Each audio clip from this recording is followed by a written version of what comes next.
$40. That's all you're here for, isn't it, darling? The receptionist, a woman whose smile seemed permanently affixed without quite reaching her eyes, purred the words, her tone heavy with patronizing pity. It cut through Jolene like a dull knife sharper than any explicit insult. A flush of mortification scalded Jolene's cheeks, tightening her throat until the sterile air of the Western Chicago Plasma Donation Center felt suddenly suffocating. Her vision blurred at the edges, the fluorescent lights above buzzing into a hazy halo. But as her fingers instinctively clutched the worn leather of her purse, a flicker of defiance ignited in her gut. A silent, burning promise that the worth they dismissed wouldn't stay hidden forever, unaware that the real secret weapon flowed undiscovered through her very veins. The clipboard felt impossibly heavy in Jolene's trembling hands. Its pristine white forms mocked the chaos swirling inside her. "Fill these out completely," the receptionist had instructed, her voice flat, devoid of genuine warmth. "Make sure to check any boxes for high-risk behaviors or medical conditions. When you're done, take a seat until we call your name." Jolene nodded, mute, retreating to an empty corner of the waiting room as if seeking refuge from judgment. The blue vinyl of the chair groaned beneath her as she sank into it. The sound amplified in the hushed, expectant silence. She stared at the forms, her name. Jolene Bennett, a stranger on the page. Age, 53. Current address. She hesitated, her pen hovering, then scrawled her sister Beatrice's address. 6 months ago, she would have written the penthouse on Lakeshore Drive, its panoramic views of Lake Michigan, a testament to a life she now barely recognized. 6 months and a lifetime ago, around her, a tableau of quiet desperation and nonchalance unfolded. College students, young and vibrant, scrolled through phones, exchanging parts of themselves for beer money. An elderly man in the corner dozed, his head tipped back, mouth slightly agape. A young woman in colourful scrubs, likely coming off a night shift, filled out her own forms with practiced, weary efficiency. All of them here to trade a part of their living essence for cash. The stark difference was that for them, this seemed routine. For Jolene, it felt like an elaborate masquerade. She was an imposter in her carefully pressed blouse, the last remnant of her former wardrobe saved for job interviews that never materialized. "Just for the plasma," she whispered to herself, the words.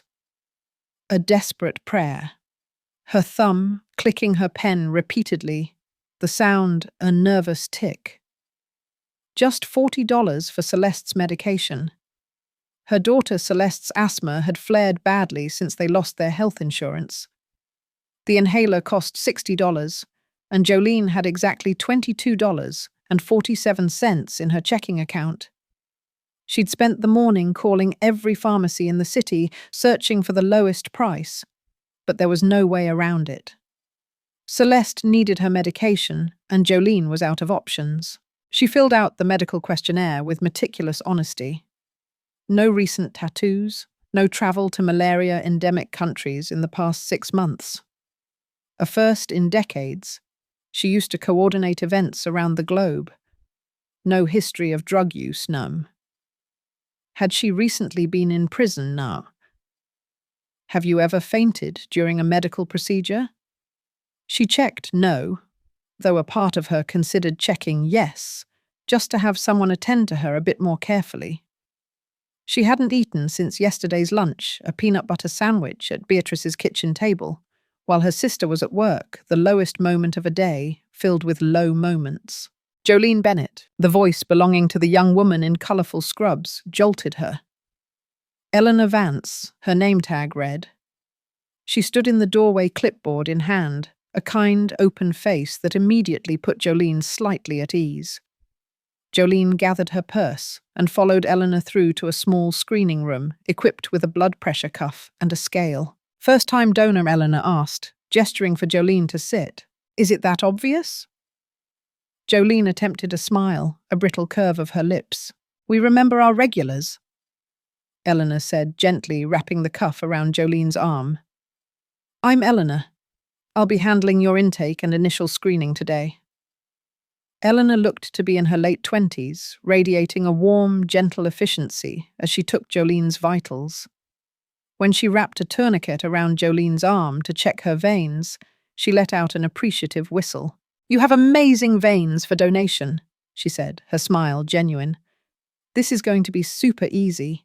Some folks we have to hunt and prod, but yours are right there saying hello. At least some part of me is still functioning properly, Jolene muttered, before she could stop herself. A flash of her old sharp wit escaping despite her despair. Eleanor gave her a curious look, but didn't pry. Instead, she prepped to take the preliminary blood sample, swabbing the crook of Jolene's arm with alcohol. Small pinch, she warned, and then slid the needle in. Jolene barely felt it. See perfect veins. You were made for this. The dark red liquid filled the small vial quickly. Eleanor labelled it and set it aside, then prepped a second tube. Just need to check a few basic levels before we proceed with the full donation. As Eleanor worked, Jolene found herself studying the donation centre more carefully. The walls were lined with posters about saving lives, community service, and the scientific benefits of plasma donation. Nothing about the $40 that had brought her, and likely most others, here today. All done with this part? Eleanor said, placing a cotton ball over the tiny puncture and bending Jolene's arm up. I'll run these quick tests, and if everything looks good, we'll get you set up for the full donation. Should only take a few minutes. Jolene nodded, waiting patiently while Eleanor left with her blood samples. Through the thin walls, she could hear the quiet hum of machines and occasional beeps from the donation room next door. The reality of what she was doing, selling her plasma to buy her daughter's medication, hit her anew. How had Elegance by Jolene, the premier event planning business in Chicago for 2 decades, collapsed so completely? How had Sterling, her husband of 25 years, walked away so easily? You've ruined our lives, he'd said, packing his clothes while Jolene sat numb on their bed, as if the spoiled seafood that poisoned half the guests at the Lakeside Bank's anniversary gala had been a deliberate act on her part, rather than a catastrophic equipment failure. He'd packed left, and within a month moved in with his 32-year-old marketing coordinator. She was pulled from her bitter memories when the door opened again. Eleanor returned, but her expression had changed dramatically. She was pale, her eyes wide, clutching Jolene's blood sample tube as if it contained nitroglycerin. Mrs. Bennet, she said, her voice noticeably different. She stopped, composed herself. Would you mind waiting just a few more minutes? Dr. Alistair Finch needs to verify something with your sample. Is something wrong? Jolene's heart skipped, a cold dread coiling in her stomach. Am I sick? No, it's not like that. Eleanor's reassurance seemed genuine, though her eyes still held a hint of awe. It's actually... Just wait, please. Dr. Finch will explain everything. Before Jolene could press further, Eleanor hurried out again, still clutching the blood sample. 5 minutes stretched to 10, then 15. Jolene considered gathering her things and leaving. Clearly something strange was happening. Just as she decided to bolt, the door opened again. A man in his late 40s, wearing a crisp white coat, entered, followed by Eleanor. His expression was one of barely contained excitement. Mrs. Bennet, I'm Dr. Alistair Finch, medical director here. He extended his hand, which Jolene shook automatically. I apologize for the wait, but we needed to confirm something quite extraordinary about your blood. Extraordinary, Jolene repeated, certain she'd misheard. Yes. He sat on the rolling stool across from her, leaning forward, his gaze intense. Mrs. Bennet, you have what we call Rh null blood. It's often referred to as golden blood because it's the rarest blood type on Earth. There are only about 42 known people worldwide with this blood type. Jolene stared at him, certainty replaced by utter disbelief. I'm sorry. What? Your blood lacks all rhesus antigens. It's universally compatible with any other rare blood type. His voice contained an almost reverential quality. To find a new Rh null donor is, well, it's like discovering a unicorn. As Jolene struggled to process this information, a sharp series of beeps came from Dr. Finch's pocket. He pulled out a pager, glanced at it, and his eyebrows shot up. Mrs. Bennet, would you excuse me for just a moment? This is urgent. I'll be right back to explain everything in more detail. He left the room in a rush, leaving Jolene alone with Eleanor, who was still looking at her like she'd sprouted wings. What does this mean? Jolene asked her, her voice a reedy whisper. I just came for $40. Eleanor smiled, a strange mix of awe and sympathy in her expression. I think, Mrs. Bennet, your day is about to change in ways you can't imagine. 20 minutes later, Dr. Finch returned with a third person in tow. A tall man in an impeccably tailored charcoal suit who looked wildly out of place among the clinic's utilitarian furnishings. His presence exuded authority, like someone accustomed to rooms falling silent when he entered. Mrs. Bennet. This is Silas Thorne. Dr. Finch said, his voice pitched slightly higher than before, a subtle deference in his tone. He's a representative for the Thorne family and has come here specifically to speak with you. The suited man stepped forward, extending a manicured hand. Mrs. Bennet? It's an honor. I apologize for this unconventional introduction, but time is of the essence.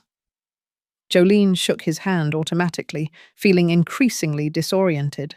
I don't understand what's happening. Dr. Finch gestured for everyone to sit. Our system automatically logs rare blood types in an international database. When we confirmed your Rh null status, it triggered an alert. Mr. Thorne was already in Chicago on other business. Fortuitous timing, Silas Thorne said with practiced smoothness. Mrs. Bennet. Are you familiar with Caspian Thorne? The name rang a distant bell. The Swiss banker, Jolene mused. I believe his family sponsored the International Finance Summit in Geneva a few years ago. My company had bid on the event, but lost to a local firm. Precisely. Silas Thorne nodded, seemingly impressed. Mr. Thorne is currently facing a critical health situation. He requires heart surgery that can only be performed with transfusions from an Rh null donor. His medical team has been searching for a compatible donor for weeks, Dr. Finch added. Your blood type is the only match they've found in the Western Hemisphere. Jolene looked between them, struggling to process what they were implying. You want my blood for this billionaire's surgery? We're prepared to compensate you substantially for your assistance, Silas Thorne said, opening a slim leather portfolio. The Thorne family is offering $3 million for your immediate cooperation. A private jet is standing by at the executive airport to transport you to Switzerland today. The room seemed to tilt slightly. $3 million? The procedure would require multiple donations over approximately 2 weeks, Dr. Finch explained. It's intensive, but not dangerous, with proper medical supervisions, which you would receive at Switzerland's finest private clinic. $3 million. The figure hung in the air, almost absurd in its magnitude. 6 hours ago, Jolene had been panicking about finding $40 for her daughter's medication. Her business debts alone had topped $2 million. Everything she'd built over 20 years. Gone in a single disastrous night. And now this stranger was offering to erase it all because of something in her veins she hadn't even known existed until today. This is a joke, right? She whispered. I assure you, Mrs. Bennet, this is entirely serious, Silas Thorne said. Perhaps this will convince you. He pulled out his phone, tapped a few times, and handed it to her. On the screen was a bank transfer authorization for $250,000. A deposit, he explained. Her hands trembled as she handed back the phone. I need to call my daughter. Eleanor quickly led Jolene to a private office with a phone. Celeste answered on the second ring. Mom, is everything okay? Did you get the money for the inhaler? Celeste, something incredible just happened. Jolene's voice shook as she explained the situation as best she could. There was a long silence after she finished. "Mom, this sounds insane," Celeste finally said, her voice laced with youthful skepticism. "Like organ trafficking or something." I verified Dr. Finch's credentials. Jolene assured her, having insisted on seeing his medical license before making the call. "And the Thorn Banking Group is legitimate. I catered an event for one of their partner firms years ago. So you're going to Switzerland today. If I do this, we can pay off all the debt.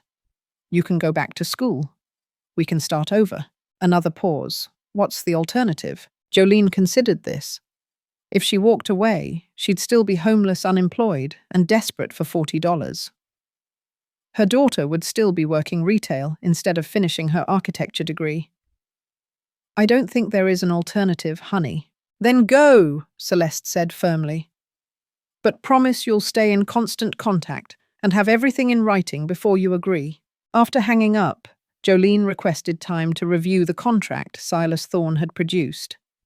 Years of negotiating catering contracts had taught her to read fine print meticulously. The agreement was comprehensive. The sum, the medical protocols, accommodations, at a private clinic transportation. She insisted on several modifications, a detailed schedule of donations, limits on volume per session, and an explicit right to halt the process if her health was compromised. Silas Thorne seemed surprised by her thoroughness, but acquiesced to her changes.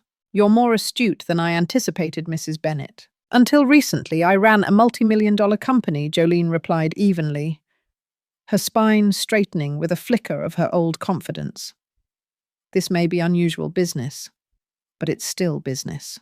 3 hours later, Jolene found herself ascending the steps to a private Gulfstream jet, carrying only her purse and a small overnight bag hastily packed from Beatrice's guest room. Eleanor had hugged her goodbye, slipping her personal number and extracting a promise to let her know she was safe. As the plane taxied for takeoff, Jolene stared out the window at Chicago's skyline growing smaller. Somewhere in that grid of buildings was the luxury apartment she'd lost, the office where she'd built her company, and the life she'd thought defined her. "Mrs. Bennet, can I offer you something to drink?" A flight attendant appeared at her side. A study in quiet discretion. "We have a full meal service prepared for the flight to Zurich. Just water for now, thank you."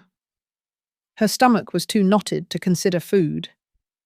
Across the aisle, Silas Thorne worked on his laptop, occasionally making calls in fluent German and French. From snippets, Jolene overheard that Caspian Thorne's condition had stabilized enough for surgery, but they were in a race against time. As the plane leveled at cruising altitude, Jolene pulled out her compact mirror and studied her reflection. She looked like the same Jolene Bennet, the silver strands in her dark hair that she'd finally stopped dyeing last year, the fine lines around her eyes that Sterling had suggested she do something about, the stubborn set of her jaw that her father always said she'd inherited from him. Nothing about her suggested she carried something so rare and valuable inside. "Mrs. Bennet." Silas Thorne called, interrupting her thoughts. "Dr. Theron Dubois. Mr. Thorne's personal physician would like to speak with you via video conference to explain the medical procedure in detail." As she moved to join him, a strange calm settled over her. 24 hours ago, she was worthless, abandoned by her husband, a failed businesswoman, a burden on her sister. Now she was racing across the Atlantic because her blood could save one of the wealthiest men in Europe. The irony wasn't lost on her. After losing everything external that she thought defined her value, it turned out her true worth was something she'd been carrying in her veins all along. The private clinic, perched on the edge of Lake Geneva, looked more like a luxury resort than a medical facility. Floor-to-ceiling windows captured the stunning panorama of alpine mountains reflecting in crystal waters. Her suite, and it was a suite, not a hospital room, featured a separate sitting area.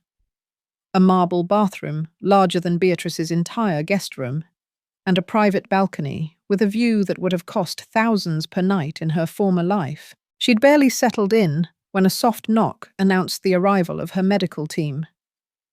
Dr. Theron Dubois was a distinguished man in his 60s, with silver hair and wire-rimmed glasses that gave him an academic air. He was accompanied by two nurses who exuded the quiet efficiency that defined Swiss healthcare. "Mrs. Bennet, welcome to Clinique des Alpes." Dr. Dubois said, his English precise with only the faintest German accent. "I trust your journey was comfortable." "Quite," Jolene replied, still adjusting to this surreal transition from desperate plasma donor to VIP patient. "Though I'm eager to understand exactly what I've agreed to." Dr. Dubois nodded approvingly. "Of course, transparency is essential." He gestured to the sitting area where the nurses were already setting up equipment for what appeared to be a preliminary examination. Over the next hour, Dr. Dubois explained the procedure in meticulous detail. Caspian Thorne suffered from a rare congenital heart defect that had recently deteriorated, requiring urgent surgery. The procedure was complex and would require multiple blood transfusions. But the real challenge was his immune system's hypersensitivity. Any blood except Rh null would trigger a catastrophic reaction. "Your blood is quite literally the difference between life and death." For Mr. Thorne, Dr. Dubois concluded, "We will require several donations before surgery and potentially more during his recovery phase." As he spoke, the nurses took her vitals, drew blood samples, and performed a comprehensive health assessment. Jolene submitted to their tests, watching with detached curiosity as they handled her blood samples with extraordinary care, labeling them with color-coded systems she didn't recognize. "When will the first donation take place?" she asked. "Tomorrow morning, if your tests confirm you're in suitable condition," Dr. Dubois replied. "We've designed a nutrition and hydration protocol to optimize your recovery between donations." He handed her a leather-bound folder. "Your complete schedule, dietary guidelines, and supplementation regimen are detailed here." After they left, Jolene stood on the balcony watching twilight settle over Lake Geneva. The air was crisp and clean, carrying the faint scent of pine from the surrounding forests. She tried calling Celeste, but it went to voicemail. Her daughter would be at work now. Instead, Jolene sent her photos of the clinic and a detailed update on the medical plan. Her phone buzzed with an incoming text, just as she was finishing. To her surprise, it was from Sterling, her first contact from him in months that wasn't through lawyers. "Jolene heard rumors you're in Switzerland for some medical procedure. Are you ill?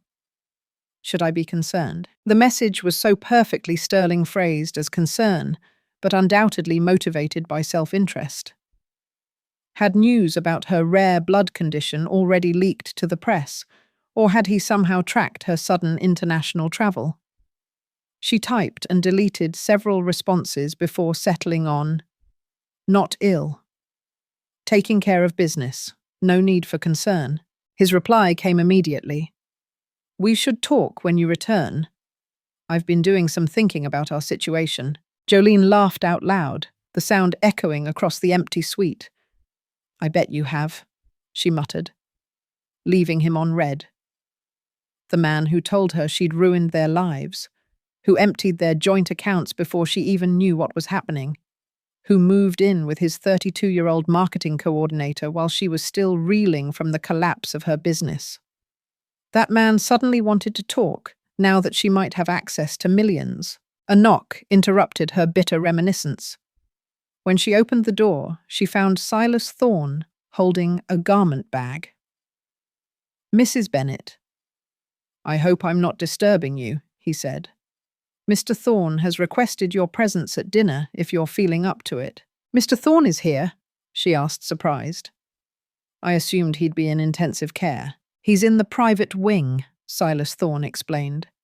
"Against medical advice, he insists on meeting the woman whose blood will save his life. The dinner will be brief and carefully monitored by Dr. Dubois." He handed her the garment bag. "We took the liberty of providing appropriate attire, as we understood your travel arrangements were hastily made." Inside was an elegant black dress that looked suspiciously her size, along with shoes and a simple pearl necklace. The presumption might have offended her once, but pragmatism overrode pride.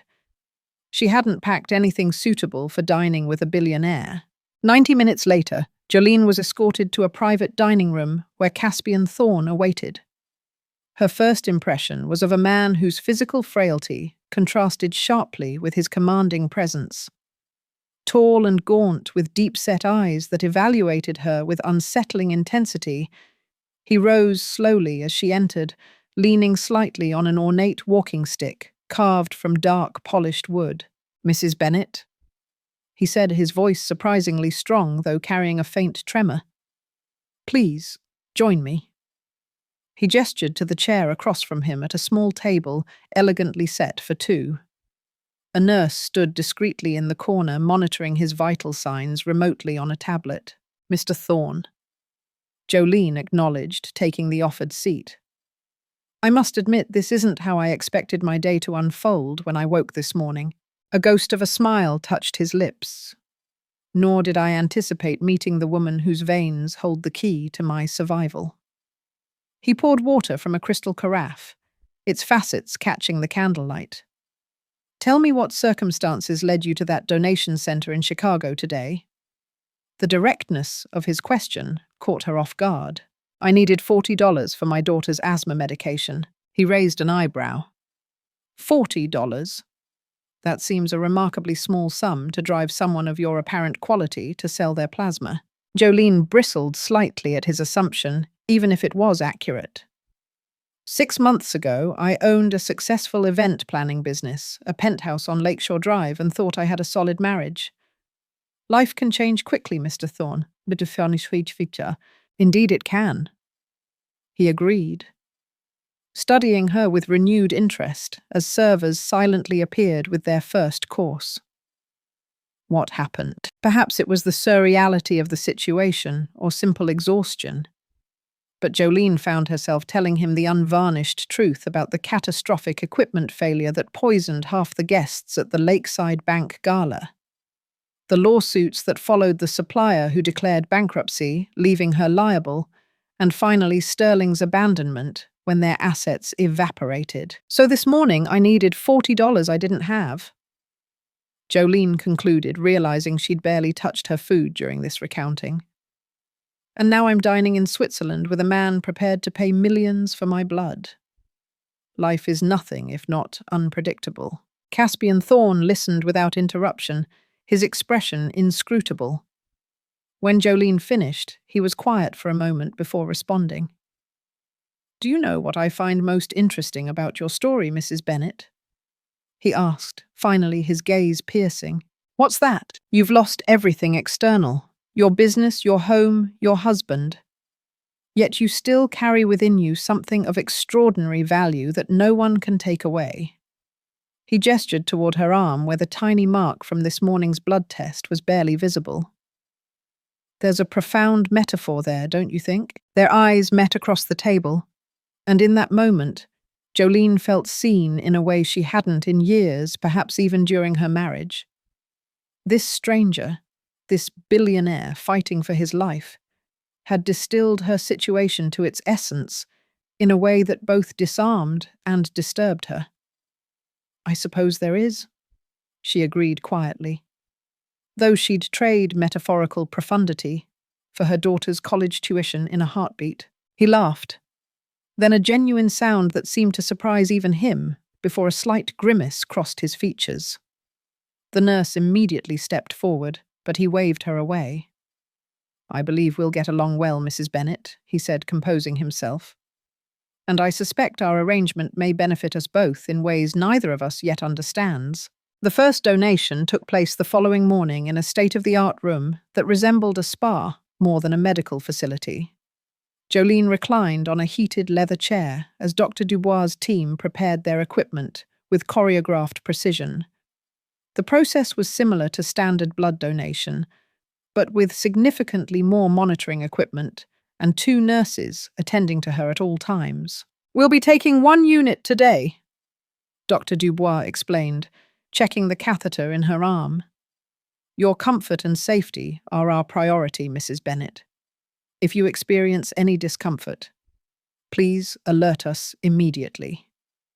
Jolene nodded, watching her dark red blood flow through the tube and into a specialized collection bag.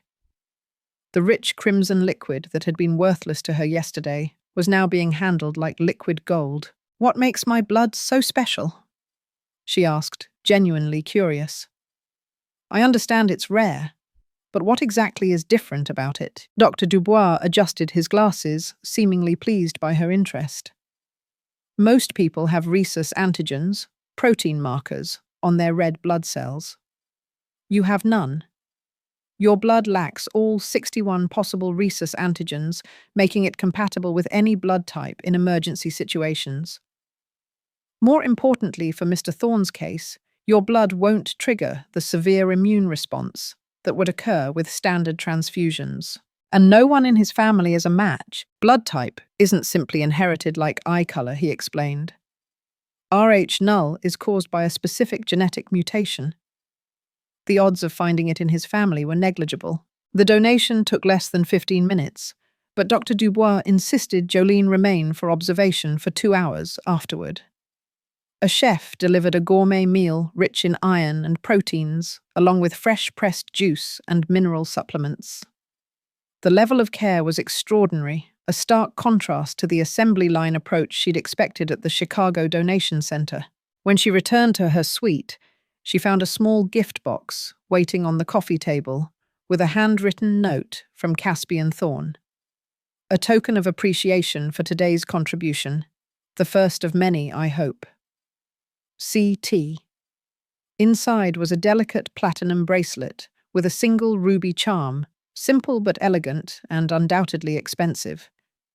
She set it aside, unsure about the propriety of accepting such a gift, and called Celeste. Mum Celeste answered immediately. "I was about to call you." "Are you okay? Did they take your blood yet?" "Just finished," Jolene assured her. "The procedure was easy, much more pleasant than I imagined the donation center would have been." She described the clinic and the meticulous care she was receiving. "That's good," Celeste said, but Jolene detected hesitation in her voice. "What's wrong, honey? Dad showed up at Aunt Beatrice's looking for you." Her tone hardened. "When Beatrice told him you were in Switzerland, he started asking all these questions about why and who you were with. He seemed, I don't know, calculating." Jolene sighed, unsurprised. "He texted me yesterday. Did he mention wanting to talk when I get back?" "Yes. He told Beatrice he'd been rethinking things and realized he'd acted hastily." "Can you believe that?" "Unfortunately, I can." Jolene moved to the balcony, staring out at the lake, a cold knot forming in her stomach. "Has anything about my blood condition hit the news?" "Nothing specific, but there was a small article about the Thorne Banking Group preparing for a major medical procedure involving their CEO. It mentioned flying in a critical medical resource from America. Maybe he connected the dots. Gavin had always been astute about following money. If he'd caught even a whisper of her potential windfall, he would reappear like a shark scenting blood. An ironic metaphor given the circumstances. Mum Celeste continued, her voice dropping. You wouldn't consider getting back together with him, would you?" "Absolutely not." Jolene said firmly the words. A concrete shield against the past. 25 years of marriage ended the moment he walked out. No amount of money changes that. After they hung up, Jolene spent the afternoon resting as instructed, flipping through Swiss magazines without really seeing them. Her mind kept returning to Caspian Thorne's observation, how she'd lost everything external, yet still carried something of extraordinary value inside her. The metaphor wasn't lost on her, but she couldn't help wondering, was her value now reduced to this biological quirk? Was she merely a resource again? This time for her blood, instead of her event planning expertise. A knock interrupted her brooding. Eleanor Vance, the nurse from Chicago, stood at her door, her familiar face a surprising comfort in this foreign environment. "Eleanor, what are you doing here?" Jolene exclaimed. Eleanor smiled broadly. Dr. Finch arranged for me to join the medical team. Since I was the first to identify your Rh null status, they thought I might be helpful during the donation process. She looked around the suite, clearly impressed. Quite a step up from our clinic, isn't it? They settled in the sitting area, and Eleanor's presence eased some of Jolene's isolation. Eleanor explained that she'd specialized in rare blood disorders during her training, before financial necessity pushed her toward the steadier income of the donation center. "How are you holding up?" she asked. "It's a lot to process in 24 hours. It's surreal," Jolene admitted. "Yesterday I was desperate for $40, and today a billionaire gave me a ruby bracelet for 1 unit of blood." Eleanor's eyes widened. "He gave you jewelry?" Jolene showed her the bracelet still in its box. "Is that inappropriate? I haven't decided whether to accept it. It's unusual," Eleanor said carefully. "In normal medical practice, there are strict ethical guidelines about gifts between patients and donors, but nothing about this situation is normal." They were interrupted by Silas Thorne, who appeared with an update on the schedule. Her blood work showed excellent recovery, and they wanted to proceed with a second donation the following morning. The surgery was tentatively scheduled for 3 days later. "Mr. Thorne has also requested another meeting with you tomorrow evening," Silas Thorne added. "He found your conversation stimulating and believes reducing his stress levels will benefit his pre-surgical condition." "Is that medically sound, or is he using his condition to get what he wants?" Jolene asked bluntly. Silas Thorne's expression remained professional, but Jolene caught a flicker of amusement in his eyes. "In my experience, Mrs. Bennet with Mr. Thorne, those two things are rarely mutually exclusive." After he left, Eleanor gave Jolene a concerned look. "Just be careful about boundaries, Jolene. The power dynamic here is already complicated enough." She was right. Jolene was simultaneously invaluable and vulnerable. The literal lifeblood for a man accustomed to wielding enormous power, yet dependent on his financial rescue. She needed to navigate this strange relationship carefully. That evening, Jolene received another text from Sterling called Beatrice looking for you. "Why didn't you tell me about Switzerland? What medical procedure requires international travel? We should discuss this together as family." Jolene stared at the message, anger bubbling up from some deep reservoir she thought had run dry months ago. "As family," she said aloud to the empty room. The audacity was breathtaking. The man who'd emptied their accounts and moved in with another woman while she was still shell-shocked from losing her business now wanted to invoke family ties. She typed a reply, deleting and rewriting several times before settling on, "We're not family anymore, Sterling. You made that abundantly clear when you left.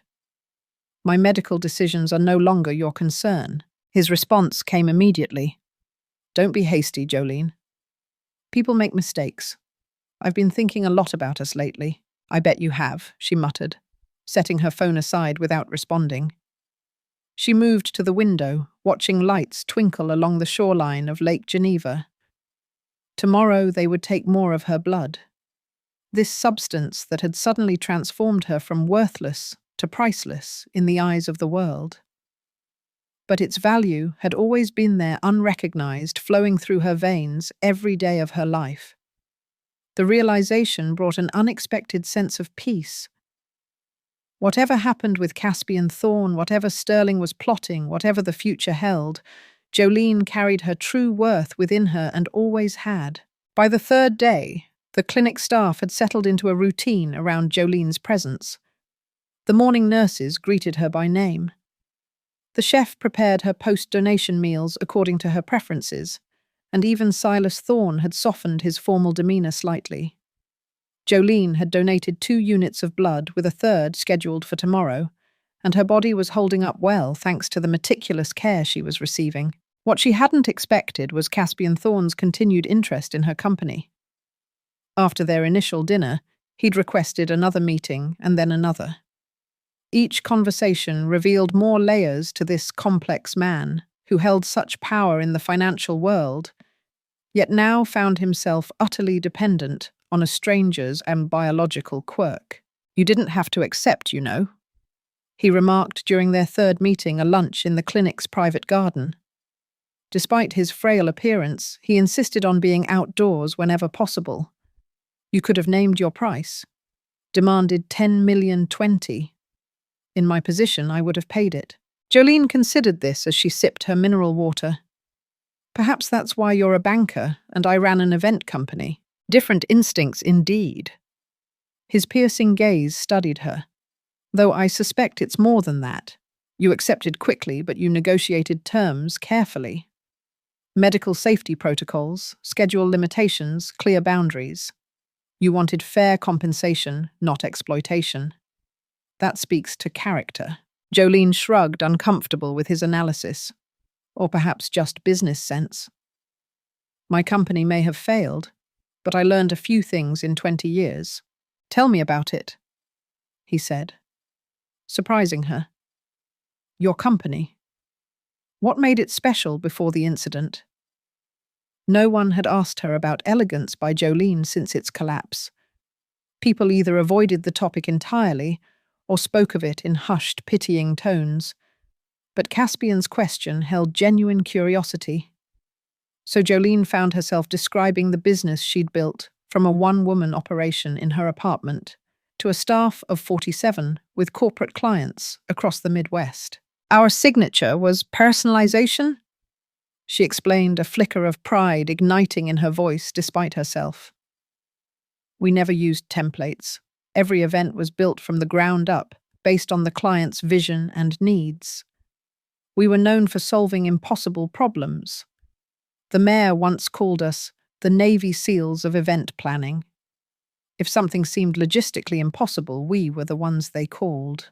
Until the seafood incident, he noted not unkindly. Until then, Jolene agreed. One equipment failure, one bad night, and 20 years of reputation vanished. Caspian shifted in his chair, a slight grimace, betraying his discomfort despite his attempts to hide it. The business world can be merciless that way. One misstep erases 1,000 successes. "Is that what happened to you?" Jolene asked boldly. "A misstep." He raised an eyebrow, clearly unused to such direct questioning. "My condition is congenital, a birth defect, though it manifested serious symptoms only recently." "I meant with your family," Jolene clarified. "I've noticed no one has visited you. For someone preparing for life-threatening surgery, you seem remarkably alone." A shadow crossed his face. "My family situation is complicated. My ex-wife lives in Monaco with her third husband. My son manages our Asian operations from Singapore. They've been notified, of course, but they haven't come. They'll attend my funeral if necessary," he said, with surprising detachment. "Or the press conference announcing my recovery, should you and Dr. Dubois succeed." The casual way he referenced his possible death struck Jolene.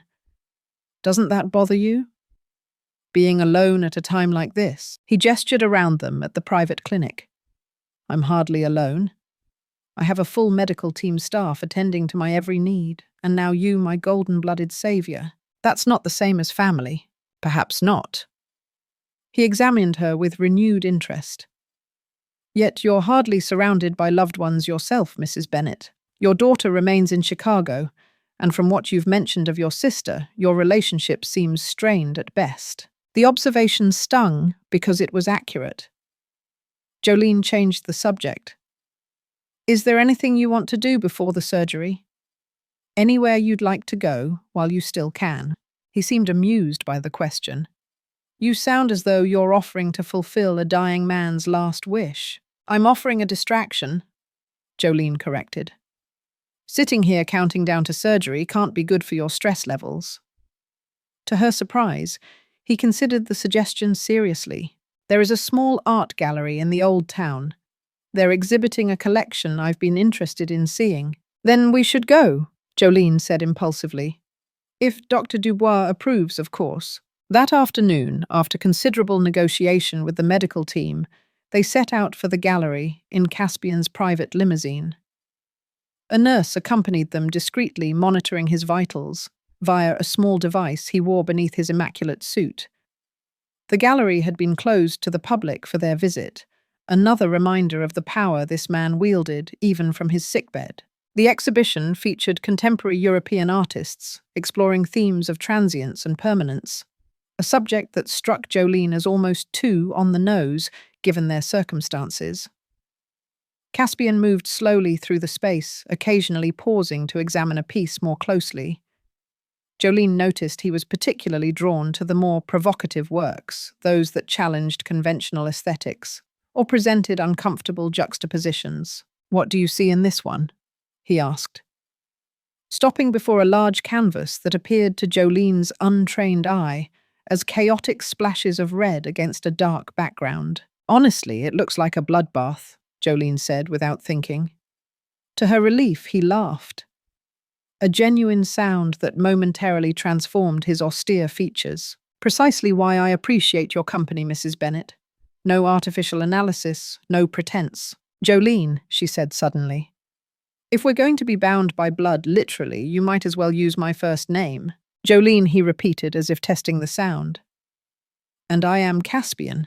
"Not Mr. Thorne?" she asked with mild sarcasm. "Only those who want something from me," he replied dryly. They continued through the gallery, their conversation flowing more naturally now. By the time they returned to the clinic, Jolene realized she'd spent the afternoon not thinking about Sterling's texts, her financial situation, or even the strangeness of her current circumstances. For a few hours, she'd simply been Jolene again, engaged, curious, present. Back in her suite, Jolene found 3 missed calls from Celeste and a text message that sent ice through her veins. "Dad showed up at my apartment. He knows about the Thorne situation. It's in the financial press now. Some article about rare blood donor saves banking mogul. He's talking about family interests and legal community property. Call me ASAP." Jolene called her immediately, her hands shaking slightly. "What exactly did he say?" "He's claiming that since you were still legally married when you made the agreement with Thorne, he's entitled to half of any compensation as community property." Celeste's voice trembled with anger. "He's consulted a lawyer, Mum." Jolene closed her eyes, the brief normality of the afternoon shattering around her. Of course Sterling would find a way to insert himself into this situation. Of course he would try to claim what was hers. "Did he threaten you?" she asked, sudden maternal protectiveness surging through her. "Not exactly," Celeste said. "He was trying to be charming, you know how he gets when he wants something. But when I told him to leave, he said I should consider my future, and how this money could benefit all of us as a family." The familiar manipulation tactics made Jolene's stomach churn. "I'll handle it," she promised her. "The divorce may not be finalized, but we have a signed separation agreement that clearly divides assets. He can't touch this." But even as she reassured Celeste, doubt crept in. The separation agreement had been signed before either of them knew about her golden blood or the compensation it would bring. Would that matter legally? After they hung up, Jolene sat on the edge of the bed, suddenly exhausted in a way that had nothing to do with blood donation. The universe seemed determined to remind her that every silver lining came with a new cloud. She'd found an unexpected lifeline, only to have Sterling's grasping hands reaching for it. A soft knock at her door interrupted her thoughts. Eleanor stood there, concern evident on her face. "Bad news from home?" she asked. "You look like you've seen a ghost." "My ex, Jolene," explained wearily. "He's making noises about claiming half the Thorne money." Eleanor's expression hardened. "Some people really show their true colours when money's involved, don't they?" "Sterling showed his true colours months ago." Jolene replied, a bitter edge to her voice. "This is just the encore performance." The morning of Caspian's surgery dawned clear and crisp, the Alps razor-sharp against a perfect blue sky. Jolene had made her final pre-surgery donation the previous day and felt surprisingly strong thanks to the clinic's aggressive nutritional support and rest protocols. From her balcony, she watched a medical helicopter land on the clinic's roof, bringing, she presumed, the specialized surgical team that would perform the procedure. Her phone buzzed with the text from Celeste. "Thinking of you today. Let me know how everything goes with Mr. T's surgery." Jolene smiled at her daughter's thoughtfulness. Despite everything she'd been through, her education interrupted her stable life, upended her father's betrayal. Celeste still maintained her innate empathy. Jolene had done something right in raising her, at least. There had been no further contact from Sterling since she'd instructed the attorney Silas Thorne had arranged for her to send him a firmly worded cease and desist letter. Whether that would deter him remained to be seen, but for today, Jolene pushed those concerns aside. Today was about Caspian and the strange twist of fate that had brought them together. A knock announced Silas Thorne, more formally dressed than usual in a dark suit and tie. "Mrs. Bennet Jolene," he corrected himself, adopting the more personal address Caspian had initiated. "Mr. Thorne has asked to see you before the surgery. Is that allowed?" Jolene asked, surprised. "I thought they'd be preparing him already." "They are Silas Thorne, confirmed." This is unorthodox, but he was quite insistent. Jolene followed him to the surgical wing where she was given sterile garments to wear over her clothes before being allowed into a preoperative room. Caspian lay on a gurney, various monitors attached to his lean frame, an IV already in place. He looked smaller, somehow more vulnerable, the hospital gown replacing his usual bespoke suits. "Jolene," he said when he saw her, his voice steady despite the circumstances. "Thank you for coming." "Of course," Jolene replied, moving closer. "How are you feeling?" "Physically about as one would expect before having one's chest cracked open." His attempt at humor couldn't quite mask the tension in his voice. "Mentally. That's why I asked to see you." He gestured for her to come closer, lowering his voice so the nurse across the room couldn't hear. "There's a possibility I won't survive this." "The doctors seem very confident," Jolene began, but he cut her off with a small shake of his head. "They're excellent, and your blood has given me the best chance possible. But the reality remains. I'm 62, with a congenitally defective heart. The odds are significant." He paused, eyes locked on hers. "If things go poorly, Silas has instructions regarding your compensation. You'll receive the full amount regardless." "I wasn't worried about that," Jolene said truthfully. "I know. That's precisely why I felt the need to tell you." His hand moved slightly toward hers on the rail of the gurney, not quite touching. "In our brief acquaintance, you've shown me more genuine human connection than most people in my life. You came to a donation center to help your daughter, not yourself. You negotiated firmly but fairly. You've treated me as a person, not a bank account. These things matter to me." Jolene swallowed, unexpectedly moved by his words. "You're going to be fine, Caspian. And when you're recovered, perhaps you can use some of those billions to find more of us golden-blooded unicorns, so the next person in your situation doesn't have to scramble so desperately." A ghost of a smile touched his lips, already thinking like a philanthropist. He winced slightly. "Money changes people, Jolene. Be careful," says the billionaire banker. Jolene countered lightly. "Precisely." His expression grew serious again. "I wasn't always wealthy. I built Thorne Banking Group from a small regional operation into an international powerhouse. I've seen what money does to others and to myself." Before Jolene could respond, Dr. Dubois entered his expression, making it clear that their time was up. "We need to proceed, Mr. Thorne." Caspian nodded. "One moment." He turned back to Jolene. "Whatever happens, thank you for your golden blood, Jolene Bennet. It's worth far more than $3 million. "Then you overpaid," Jolene said lightly, trying to ease the sudden heaviness between them. "I suspect in the end we'll find I got quite a bargain."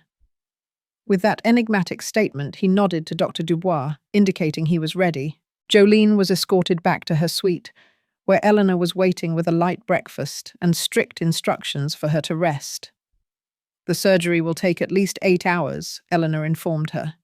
"There's nothing to do but wait." Waiting had never been Jolene's strong suit. As an event planner, she was used to constant motion-solving problems, making decisions. Forced inactivity made her restless. After picking at her breakfast, she tried reading, then watching television, then scrolling through news sites on her tablet. Anything to distract from the strange anxiety she felt about Caspian's surgery. "You're really worried about him, aren't you?" Eleanor observed, bringing her tea mid-morning. "Is that strange?" Jolene asked.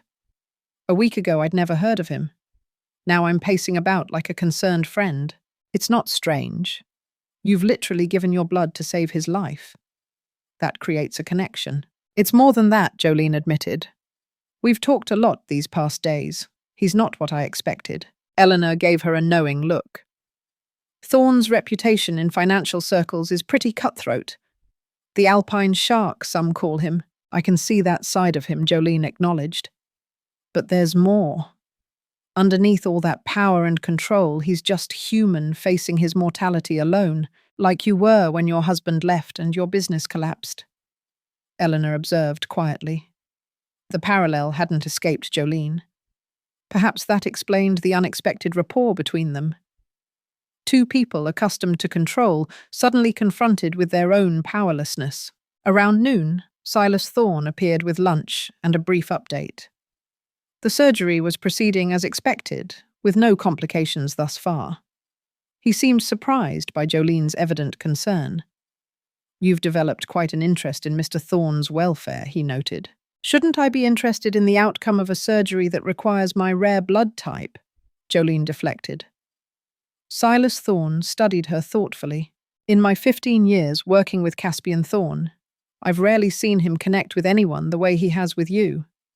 It's unexpected." "We're hardly friends," Jolene protested. "We've just had a few conversations while I've been donating blood."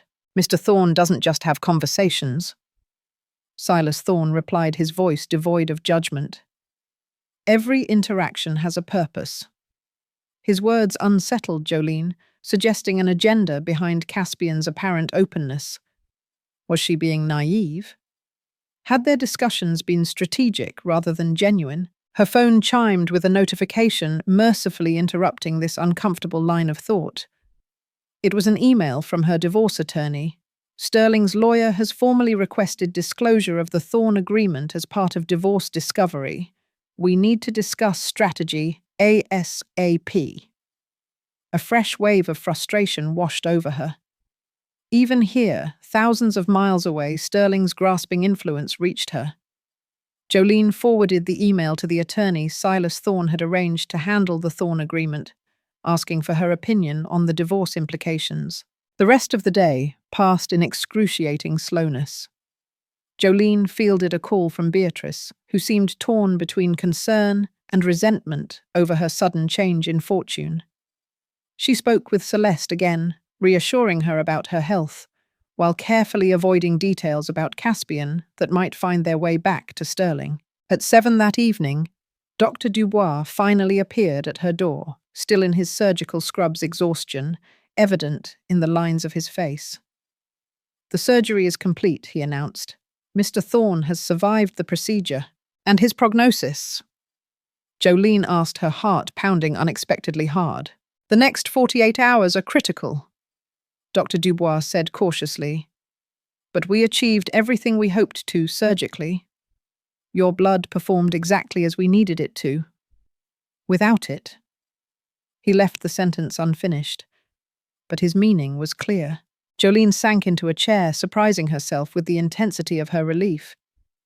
"When can I see him?" Dr. Dubois raised an eyebrow. "He'll be unconscious in intensive care for at least 24 hours. There's no need for you to..." "When can I see him?" Jolene repeated firmly. He studied her for a moment before relenting. "Perhaps tomorrow evening if his condition stabilizes briefly." After he left, Jolene stood at the window watching nightfall over Lake Geneva.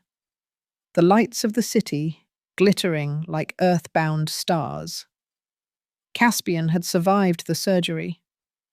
The first hurdle cleared. Why this mattered so much to her beyond the practical implications of their agreement was a question she wasn't quite ready to examine. Caspian remained in intensive care for 3 days. his recovery proceeding more slowly than the medical team had hoped, but without major complication. During this time, Jolene found herself in a strange limbo, no longer actively donating blood, but not yet released to return home. Silas Thorne explained that she needed to remain available for potential additional donations during Caspian's recovery phase, but Jolene suspected there was more to her continued presence at the clinic than medical necessity.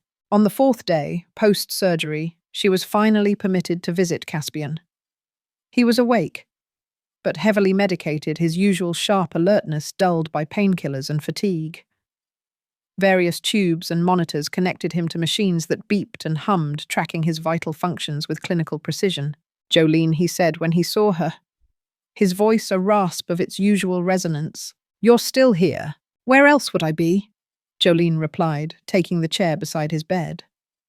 "Someone has to make sure all that golden blood wasn't wasted." A ghost of his usual smile touched his pale lips. Always practical. They sat in companionable silence for several minutes.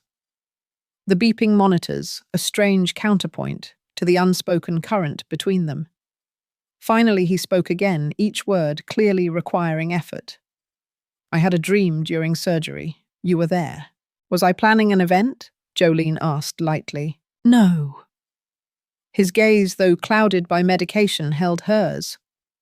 "You were standing at a crossroads, holding something bright in your hands. You offered it to me, but then—" He frowned slightly, the memory slipping away. "I can't recall the rest." "Sounds like an anesthesia dream," Jolene said, oddly disturbed by his description. "Perhaps." He shifted slightly, wincing. "Or perhaps symbolic. You quite literally offered me your life force. For $3 million, Jolene reminded him, hardly a selfless gesture. "We both know it wasn't just about the money."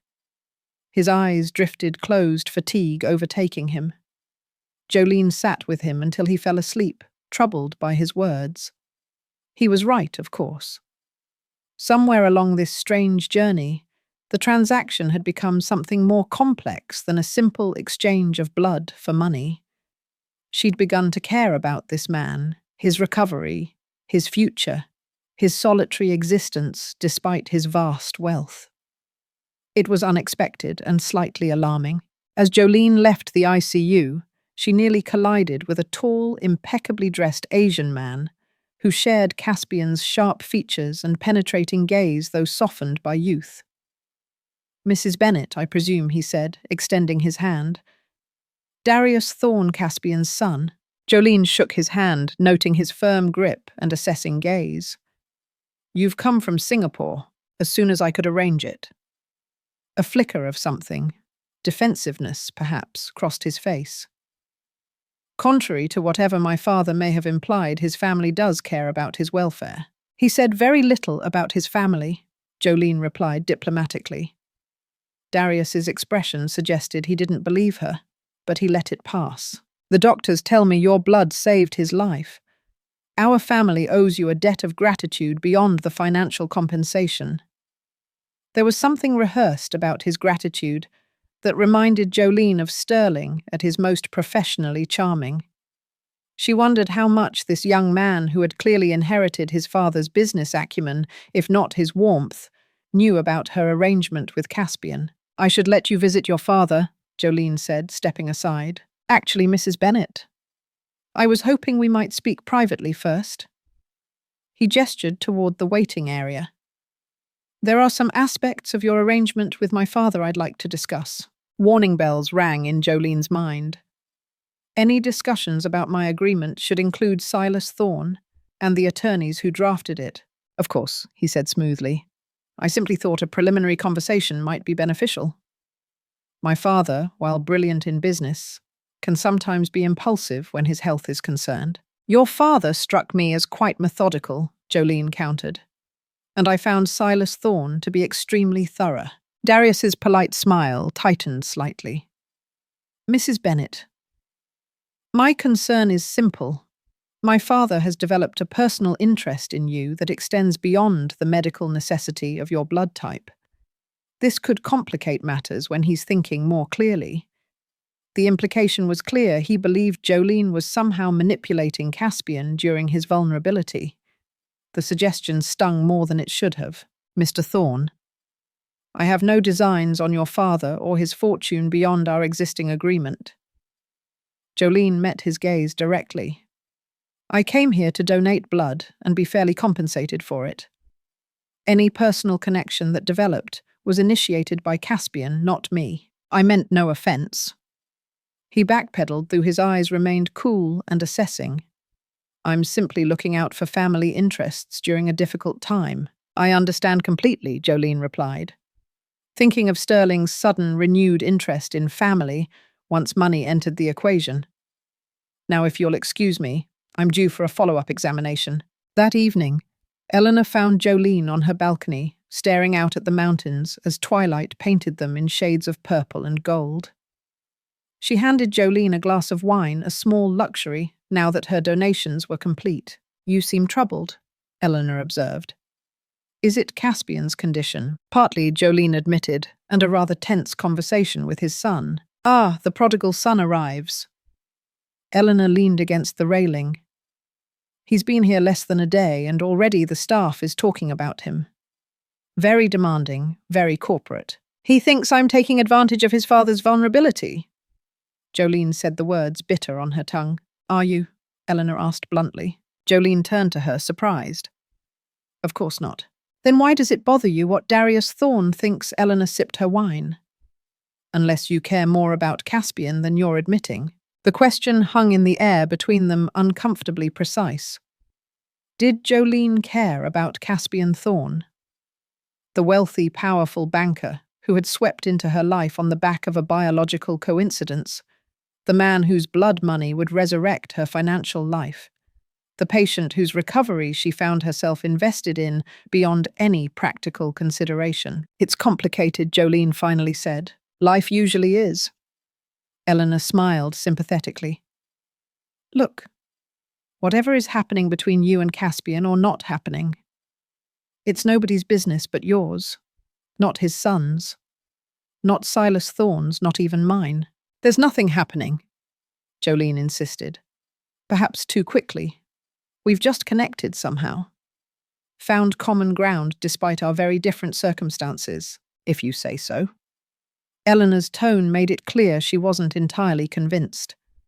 By the way, Silas Thorne mentioned they're planning to move you to the residential wing tomorrow. Caspian's stable enough that they don't need you quite so close at hand medically. The news should have been welcome. The residential wing was apparently even more luxurious than her current suite, with more independence and privacy. Instead, Jolene felt a twinge of disappointment at being moved further from Caspian. The thought was absurd. That makes sense, she said neutrally. Did he mention how much longer I'll need to stay in Switzerland? Another 2 weeks? Possibly 3, Eleanor replied. They want you available for any complications. Plus, there are some follow-up donations scheduled once Caspian is stronger. 2 more weeks in this strange bubble, suspended between her old life and whatever came next. 2 more weeks of conversations with Caspian, watching him recover, navigating the complex dynamics with his son and staff. 2 more weeks before she had to face Sterling and his legal maneuvers. Before she had to decide what to do with her unexpected wealth. Before she had to rebuild her life from the ground up. What will you do when you go back? Eleanor asked, as if reading her thoughts. Jolene took a long sip of wine. Considering. Start over, I suppose. Pay off my debts. Find a place to live, help Celeste return to school. And professionally. The question gave Jolene pause. She hadn't thought much beyond the immediate financial relief the Thorne payment would provide. Her catering and event business was irreparably damaged, not just financially, but reputationally. Starting over in the same industry would be an uphill battle at best. I don't know, she admitted. 20 years in one business doesn't prepare you well for a midlife career change unless you use what you've learned about crisis and recovery to help others navigate similar situations. Eleanor suggested, her eyes thoughtful. The idea resonated unexpectedly, echoing conversations Jolene had had with Caspian about transforming failure into opportunity. Before she could explore it further, her phone buzzed with a text from Silas Thorne. "Mr. Thorne is asking for you, if you're available. He seems quite insistent, despite medical advice to rest." Jolene showed Eleanor the message, and she raised an eyebrow. "Nothing happening, huh? He's probably just bored and restless," Jolene said, setting down her wineglass. "You know how terrible patients can be." "Oh, I do," Eleanor agreed with a knowing smile, especially when they only want to see one specific visitor. Jolene ignored her implication and headed back inside to change before returning to the ICU. Whatever was happening between Caspian and her, this unexpected connection, this mutual recognition of something she couldn't quite name, it deserved exploration, not denial. And if his son or anyone else had opinions about it, well, she'd survived the collapse of her business and marriage. She could certainly handle a disapproving heir to a banking fortune. The residential wing of Clinique des Alpes resembled a 5-star alpine resort, more than any medical facility Jolene had ever encountered. Her new suite featured a full kitchen, a living area, with a fireplace and floor-to-ceiling windows that framed the mountains like a living painting. Under different circumstances, she might have reveled in such luxury, but her thoughts remained distracted, split between concerns about Caspian's recovery, Sterling's legal maneuvers back home, and her own uncertain future. Caspian was moved from intensive care to a private recovery suite on the same day Jolene transferred to the residential wing. Though still weak and requiring frequent monitoring, his natural authority reasserted itself quickly. Within days, he had established a modified work schedule, reviewing urgent banking matters via a secure tablet and conducting brief video conferences with key executives, much to Dr. Dubois's poorly concealed frustration. The man survived open-heart surgery less than a week ago, and he's already discussing international finance. Dr. Dubois complained when Jolene encountered him in the hallway. "Perhaps next time we should remove the workaholic tendencies along with the defective valve," Jolene laughed. "I suspect those tendencies are hardwired deeper than his cardiac issues." "Then you understand him well already," the doctor observed with a shrewd glance before continuing on his rounds. The comment lingered with Jolene as she made her way to Caspian's suite, for what had become their daily afternoon conversation, ostensibly to monitor her recovery as a donor, but in reality, a mutual respite from their respective situations. Today, she found him sitting up in a reclining chair rather than his bed, colour gradually returning to his gaunt features. "You look stronger," Jolene remarked, taking her usual seat beside him. "Appearances can be deceiving," he replied dryly. "But yes, progress is being made. Thanks in no small part to your golden contribution." "How are things with Darius?" Jolene asked, noting the stack of financial reports on his side table, clearly his son's doing. Caspian's expression tightened almost imperceptibly.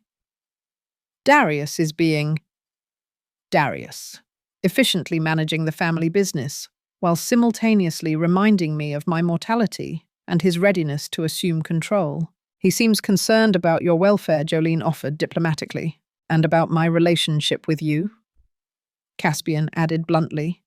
"He took me aside yesterday to express concern that I might be, how did he phrase it, developing inappropriate attachments due to medical vulnerability." Heat rushed to Jolene's face. "He implied something similar to me. I apologize for my son's presumption. Darius sees the world primarily through the lens of risk management and asset protection." His tone was matter-of-fact, but Jolene detected a hint of regret beneath it.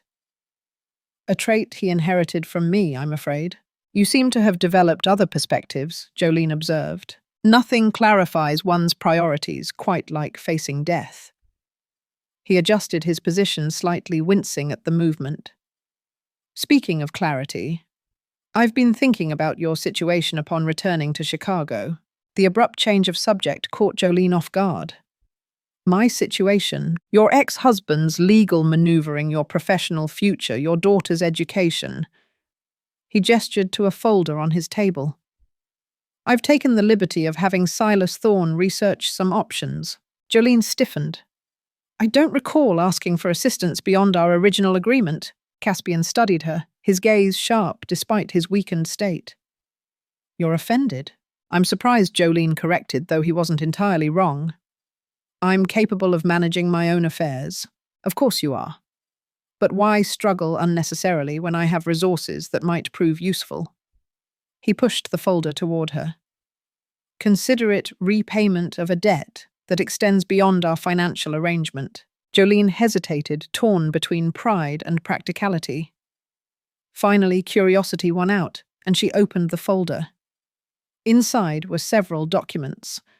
An analysis of Illinois divorce law regarding separation agreements, and subsequently discovered assets information about an exclusive arts college in Europe, with a renowned architecture program, and most surprisingly, a detailed business plan for a consultation firm specializing in crisis recovery for businesses facing catastrophic setbacks. What is this? Jolene asked, holding up the business plan. An idea sparked by our conversations.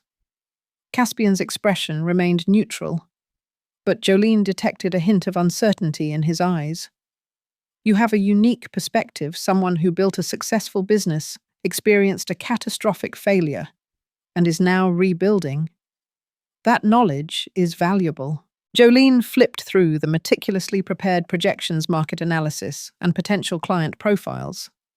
The concept was compelling, using her experience to help other businesses navigate crisis and recovery, a way to transform her personal disaster into professional wisdom. This is thorough, she said finally. Unsure how to feel about him developing such a detailed plan without her knowledge. I have excellent analysts, he replied simply, and considerable experience recognizing untapped potential. Is that what I am, untapped potential? The question came out more sharply than she intended. You're many things, Jolene Bennett, he said quietly, most of which have nothing to do with business opportunities or blood type. The air between them shifted, charged with unspoken currents. Before Jolene could respond, a knock at the door announced the arrival of Dr. Dubois for Caspian's scheduled examination. Relieved and frustrated in equal measure by the interruption, Jolene excused herself, taking the folder with her. Back in her suite, Jolene spread the contents across the coffee table, examining each document more carefully. The divorce analysis confirmed what her own attorney had suggested. Sterling's claim on the Thorne payment was tenuous at best, especially given the explicit division of assets in their separation agreement. The information about the arts college revealed it offered a scholarship program for international students with exceptional portfolios, something Celeste might qualify for with her remarkable design work. But it was the business plan that kept drawing her attention. Eventuality. Consulting the proposed name with the tagline, Beyond Crisis Management. The concept was elegant in its simplicity, leveraging her experience to help businesses navigate catastrophic setbacks, not just surviving but emerging stronger. Had Caspian somehow extracted this vision from their conversations? Or had he recognized something in her that she hadn't yet acknowledged in herself? The thought was both flattering and unsettling. Her phone rang, interrupting her contemplation. It was Celeste. "Mum, have you checked your email today?" she asked, without preamble, excitement vibrating in her voice. "No. Why?" "I got the strangest message from the International College of Design in Geneva. They're inviting me to submit my portfolio for a full scholarship program. They said they're expanding their search for exceptional North American talent and got my name from a recommendation." Her voice dropped to a near whisper. "Did you have something to do with this?" Jolene glanced at the college brochure still lying open on her table. Not directly, she hedged. Was it him? Mr. Thorne? Celeste was too perceptive by half. "Mum, is something going on between you two? He's a patient whose life I helped save through a biological coincidence," Jolene replied, avoiding the question. and he's apparently prone to grand gestures of gratitude. Uh-huh. Celeste's skepticism was evident even across an ocean. Well, whatever's happening, I'm submitting my portfolio. This school is incredible. Their architecture program is ranked among the top 5 globally. After they hung up, Jolene sat staring at the business plan again. Caspian's grand gesture was far more than mere gratitude. He had offered not just financial compensation, but a potential future for Celeste, and for her. A path forward that built upon her past, rather than trying to erase it. The question was why? What did Caspian Thorne gain from investing in her future beyond their blood arrangement? Was this another business transaction to him? A philanthropy project? Or something more personal that neither of them was quite ready to name? As twilight settled over the Alps, turning the snow-capped peaks to gold and then dusky purple, Jolene made a decision. Tomorrow she would confront Caspian about his motivations and perhaps finally examine her own. The next morning, Jolene awoke to a text from Eleanor. Emergency with CT overnight. Stable now, but rough few hours. Thought you should know. Her heart stuttered as she immediately called Eleanor. What happened? Post-surgical complication, Eleanor explained. Fluid around the heart. They had to perform an emergency procedure to drain it. He's okay now, but it was touch and go for a while. Why didn't anyone call me, Jolene? Demanded, already pulling clothes from the closet. A slight pause. He specifically asked them not to disturb you. That stubborn, infuriating man. Jolene dressed quickly and made her way to the medical wing where she found Darius pacing outside his father's room, looking rumpled and exhausted in what were clearly yesterday's clothes. Mrs. Bennet, he acknowledged stiffly. I'm surprised they notified you. They didn't. Jolene replied, choosing not to elaborate on her source. How is he? Stabilized. Dr. Dubois says the immediate danger has passed. A muscle twitched in Darius's jaw. Father is asking for you. Actually has been since he regained consciousness, despite my presence at his bedside all night. The thinly veiled resentment in his tone might have offended Jolene a week ago.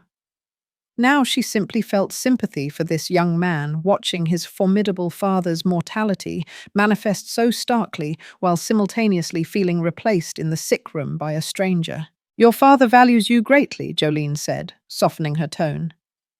He spoke just yesterday about your exceptional management of the Asian operations. Surprise flickered across Darius's face before his professional mask returned. Did he? He did, Jolene confirmed. Though he also mentioned your shared tendency to see the world primarily through risk assessment and asset protection. A reluctant smile tugged at Darius's lips. That sounds like father. Perhaps we could both visit him? Jolene suggested an olive branch of sorts. I'm sure he'd appreciate seeing us cooperate, rather than compete for his attention. Darius studied Jolene with new interest, reminding her strongly of his father's penetrating gaze. You're not what I expected, Mrs. Bennet. Jolene, please. And what did you expect? Someone more opportunistic? He had the grace to look slightly embarrassed. Your situation made you seem potentially predatory. My situation. A middle-aged woman with sudden financial troubles, suddenly valuable to a wealthy man. He shrugged apologetically. You must admit, from an outside perspective, it looked like I was taking advantage of your vulnerable father, Jolene finished for him. Despite the fact that I came into this situation completely unaware of my blood's value, and your father's team sought me out, not the other way around. Darius had the decency to look abashed. When you put it that way, let's go see your father, Jolene said, ending the uncomfortable conversation. I have a few choice words for him about not notifying me of medical emergencies. Caspian looked alarmingly frail, his skin ashen against the white hospital linens. Various tubes and monitors once again attached to his body, but his eyes remained sharp lighting. With something that might have been pleasure when he saw Jolene enter with Darius. A united front, he observed his voice weaker than yesterday, but still carrying that sardonic edge. Should I be concerned? Absolutely, Jolene replied, taking the chair beside his bed while Darius remained standing. We formed an alliance to enforce proper rest and recovery protocols, which apparently you've been ignoring. Physician, heal thyself, Darius added with unexpected warmth. Or at least listen to your actual physicians. Caspian's gaze moved between them, assessing. An interesting development. What's interesting, Jolene countered, is that you specifically requested I not be notified about your medical emergency. Care to explain? A shadow of his usual wry smile appeared. You needed your rest, and there was nothing you could have done. That's not your decision to make, Jolene said firmly. Not after everything we've been through. Darius cleared his throat. I should give you two some privacy. No stay, Caspian said, surprising them both. What I need to discuss concerns both of you. He shifted, slightly wincing. Last night's episode was a reminder of my mortality more acute than I'd prefer. There are matters I need to address, contingencies to arrange. Father, you're going to recover fully, Darius insisted, moving closer to the bed. Eventually, perhaps. But recovery is clearly more complicated than we anticipated. Caspian's gaze fixed on Jolene. Jolene, regarding the business proposal I showed you yesterday. I'd like to expedite it. Expedite it? Jolene repeated, confused.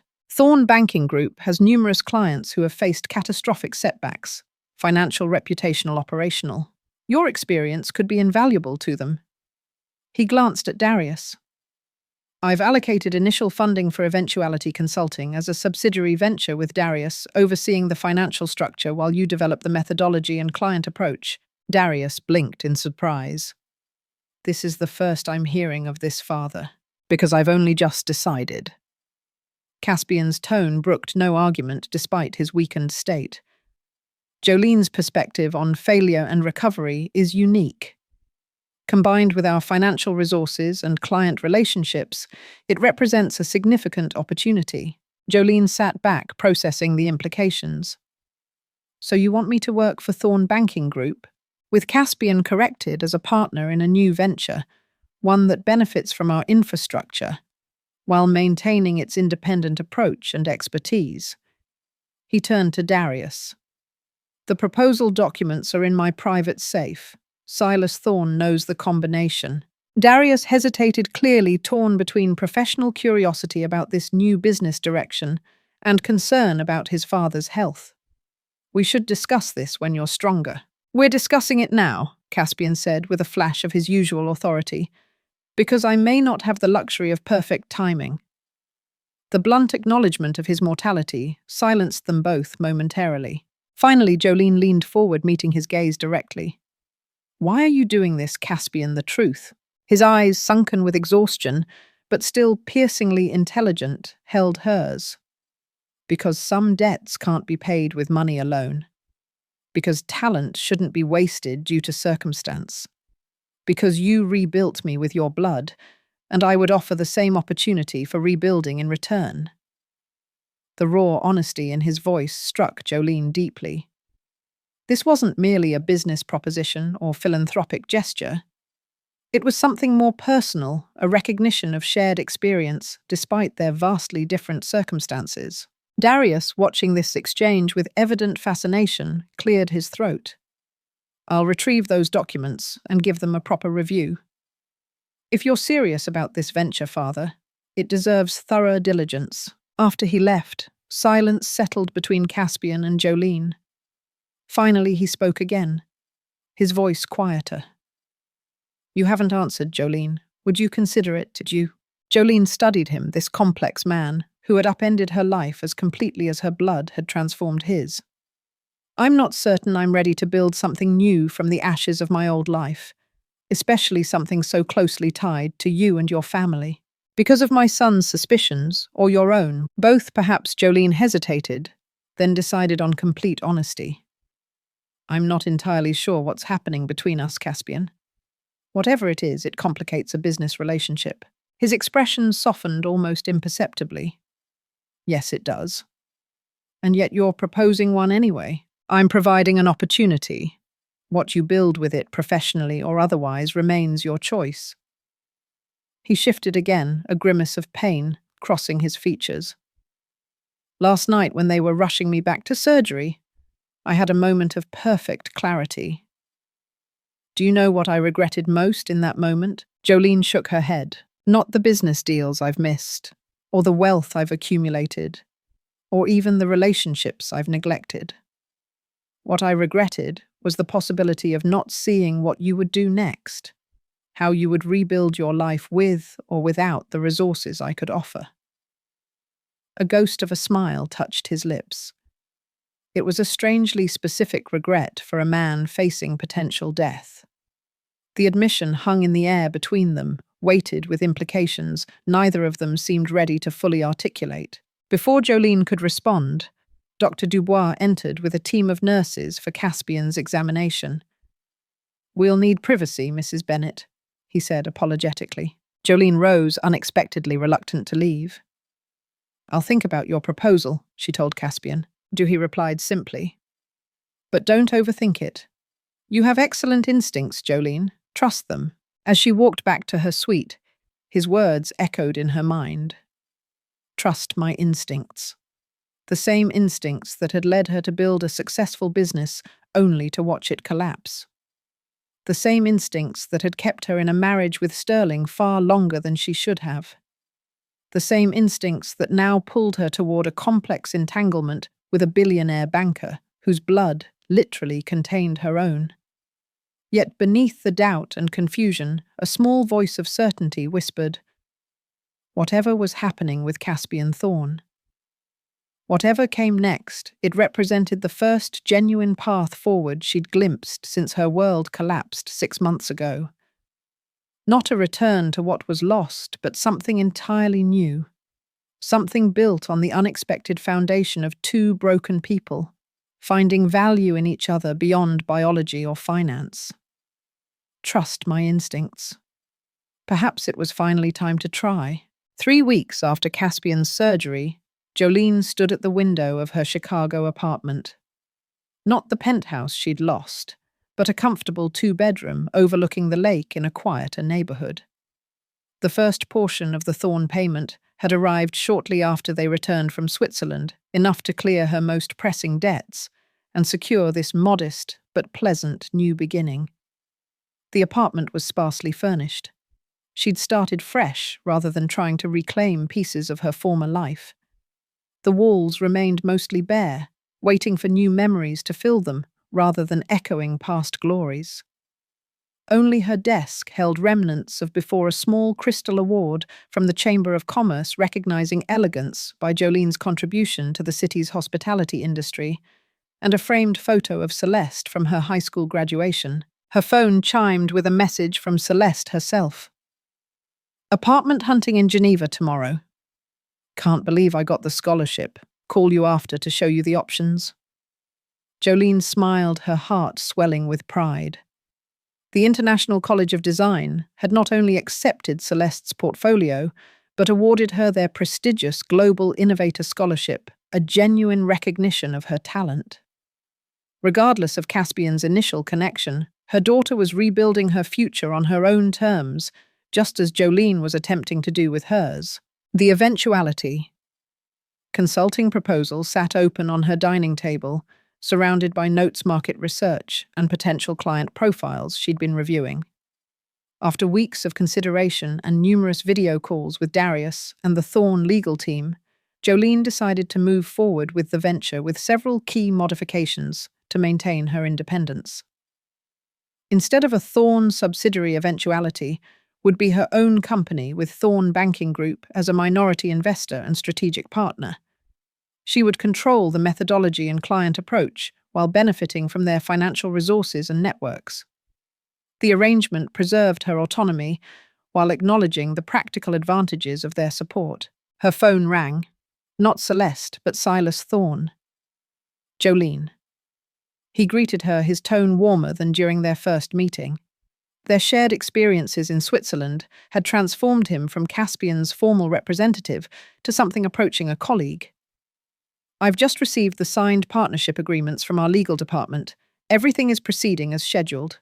And Caspi and Jolene asked the question that always hovered beneath their professional discussions. How is his recovery progressing? Steadily, Silas Thorne replied. He's working half days from his residence in Zurich, much to Dr. Dubois's continued frustration. Some patients are more cooperative than others, Jolene observed dryly. Indeed, a pause, then. He's asked about your visit next month. Should I confirm those arrangements? Her upcoming trip to Switzerland, ostensibly for final blood tests and partnership meetings, hung between them. Its personal implications unacknowledged, but understood. Yes, Jolene confirmed. The dates we discussed still work. After they hung up, Jolene returned to the window, watching twilight settle over Lake Michigan. The water reflected the deepening blue of the sky, reminding her of those quiet evenings on her balcony in Switzerland, contemplating an uncertain future that had since gained definition and purpose. A knock at her door interrupted her reverie. She wasn't expecting visitors, but the building had good security, so she opened it without concern and found Sterling standing there immaculately dressed as always. Jolene, he greeted her with the winning smile that had once made her heart flutter. Now it simply reminded her of a salesman's practiced charm. Your new place is lovely, though the security downstairs is quite persistent. That's rather the point of security, Jolene replied coolly, not inviting him in. What do you want, Sterling? He had the grace to look slightly uncomfortable. I thought we should talk. Our attorneys are making this process more contentious than necessary. Our attorneys are doing their jobs. Mine is protecting my interests, and yours is trying to claim money he has no legal right to. Sterling's smile tightened. There's no need for hostility. We were married for 25 years. Surely we can discuss this reasonably. We could have discussed many things reasonably. Jolene agreed. When my business collapsed, when I needed support.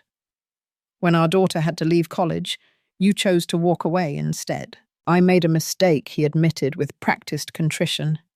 I panicked, seeing everything we'd built together crumbling so suddenly. I didn't handle it well. And now that I have money again, you've had a change of heart.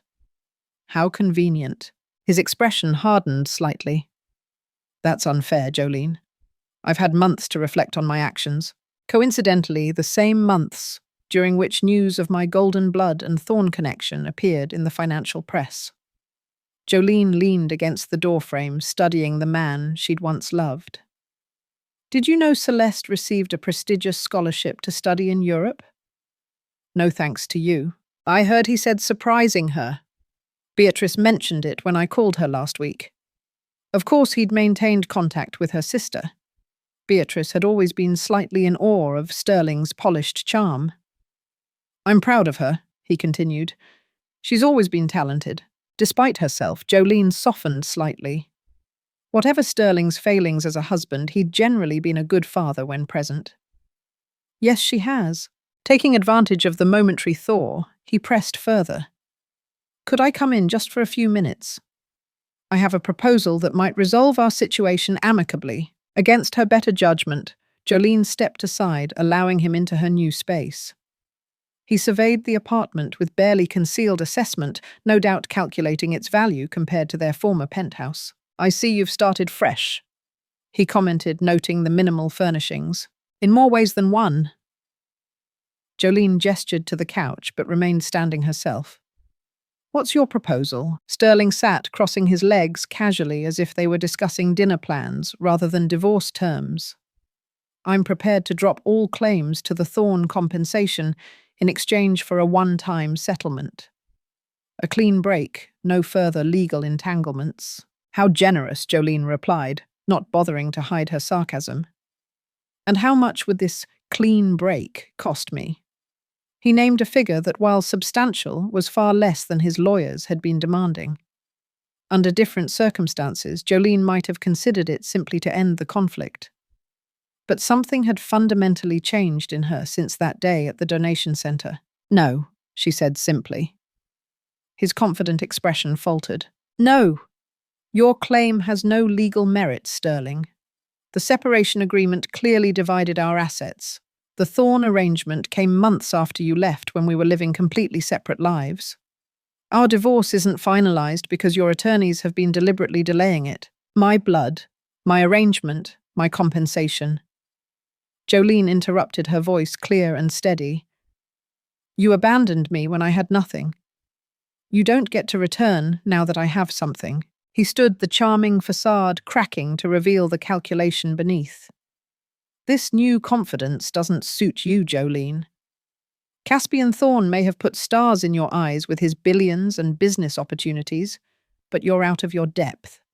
You always have been in the financial realm, and yet here I am rebuilding while you're reduced to knocking on my door begging for handouts.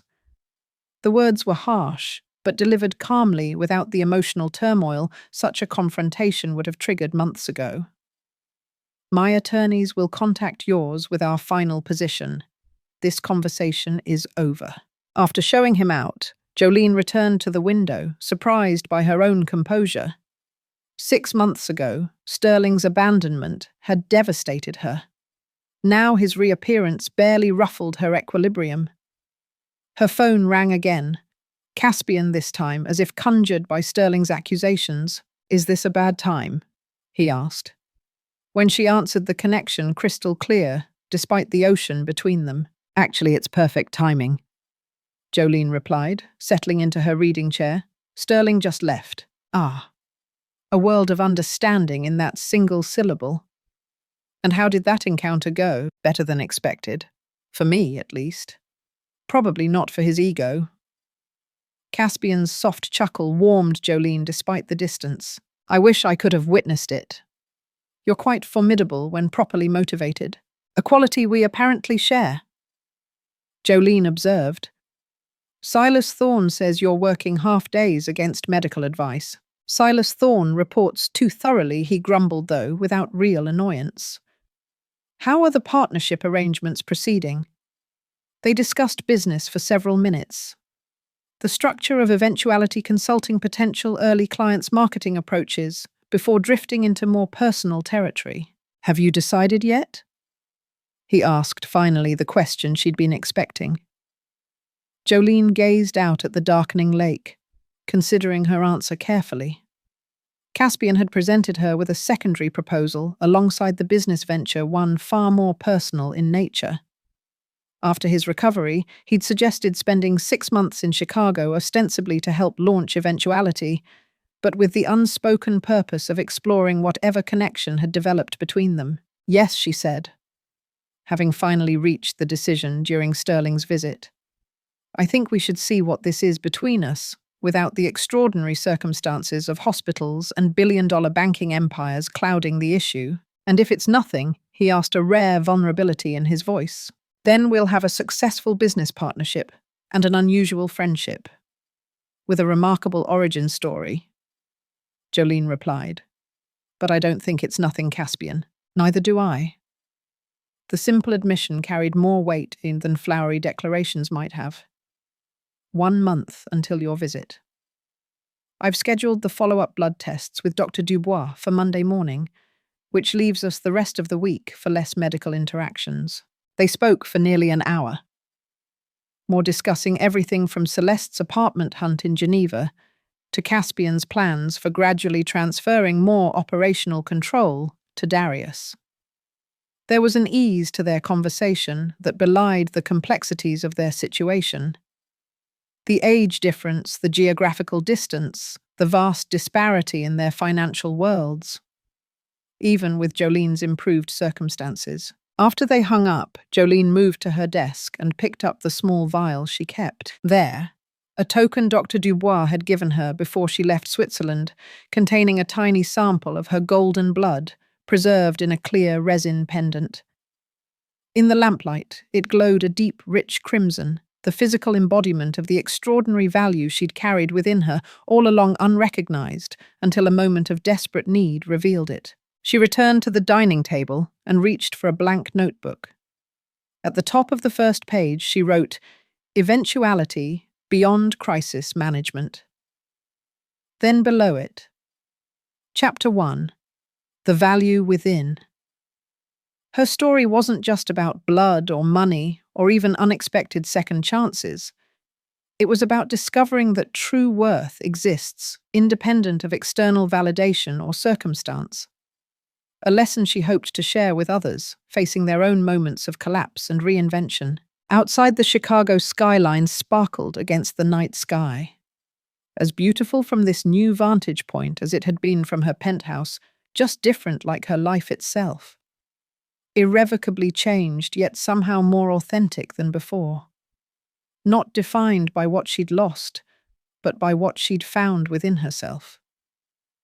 Golden blood, yes, but also resilience, clarity, and the courage to begin again. Not an ending, but a continuation on her own terms, in her own way, with unexpected allies and opportunities she could never have imagined when she walked into that donation center seeking $40 and found millions instead.